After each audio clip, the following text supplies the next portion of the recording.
Okay, let's try this again. So I should get on live, hopefully. Yes, I think I am. Took a little bit. So first I have to show you my kitty. You want to see my kitty? So she's awesome, but she is feisty. Hi, feisty kitty. See, I'm trying to pet her. Look at her. She's not happy. I'm sorry, kitty. That's how she is. We have to love her for who she is. That's what we've decided. So, anyway. Okay, so we're going to talk about illusion, Maya, and manifesting. And for eons, we've been told by spiritual teachers, by all sorts of gurus, and in Vedic tradition and in Buddhism, that our world is not real, which means your car is not real. Your argument with your spouse wasn't real, or your significant other, that wasn't real. Your environment, not real. The sky above us, not real. So all this unreality in a realistic environment is really kind of tough to understand and put together. And how are we supposed to function in a world that we're not supposed to get too caught up in the emotional stuff? We're not supposed to get too interested in the stuff around us or what we're going to create in our life, or anything that's in our way of manifesting what we want. And how are we supposed to do all that? That's a really good question, because it looks so real. It feels so realistic, and it feels so important that we are connected to that real stuff, that we're attached and connected to our children, and we are connected, and we feel like the everything around us is real. The government's real. The water is real. And it's really kind of difficult for our consciousness to go, okay, wait a minute. I get the concept, but what does it really mean in the real world? Like, how am I supposed to take that living and trying to create a life I want? But if I'm trying to create a life I want, it's not real. So why should I try to manifest anything if it's not real? And how am I part of this whole thing? Okay, so I obviously have contemplated this way too much in my life.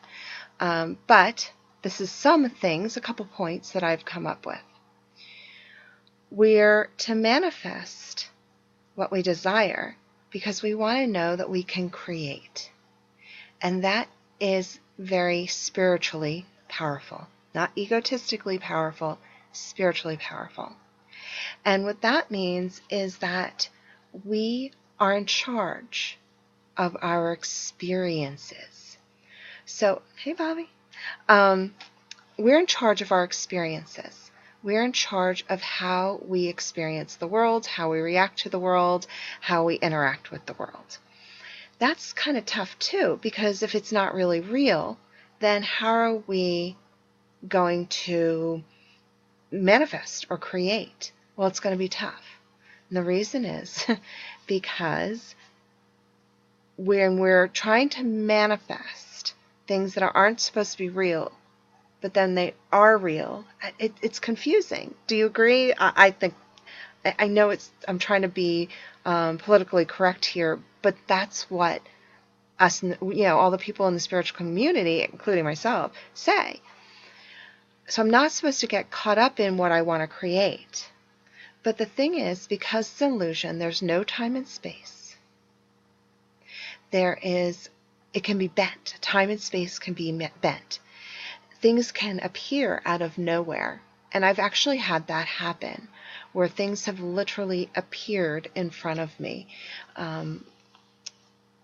Long story, but that can happen. And how can that happen if the world is concrete, if everything around us is real?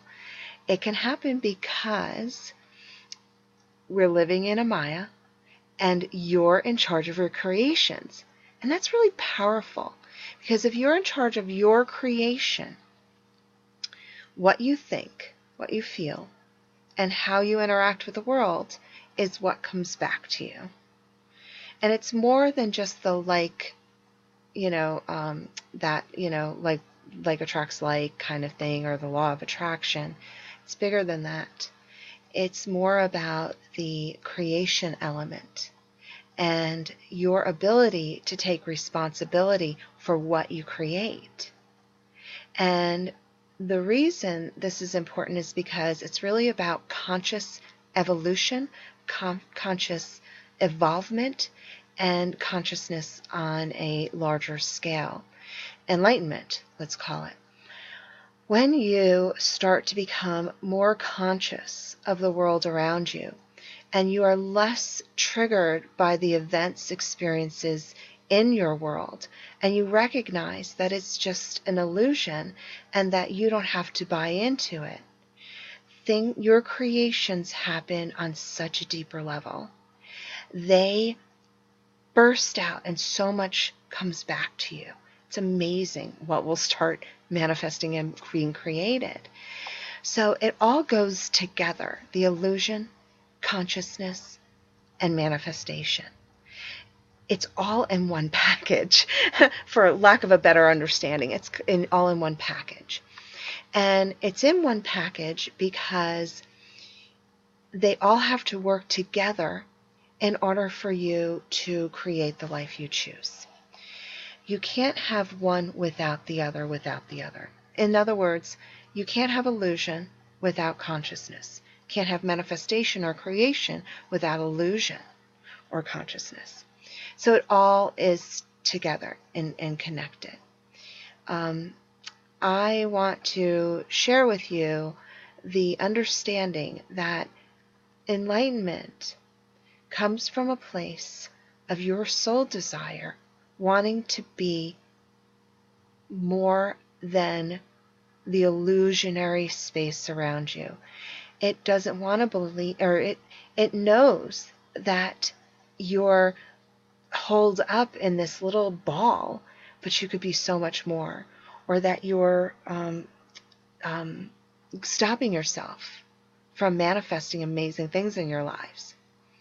So recognize that it's because, why do you manifest all this crap? I mean, let's be honest. A lot of times we're manifesting crap in our life, and we all want to know why, right? Well, you want to know, why am I manifesting this crap?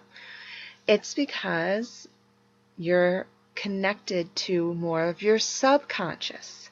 You have no idea that you're reacting in a certain way until somebody points it out, or you actually take a conscious effort to look and to take responsibility.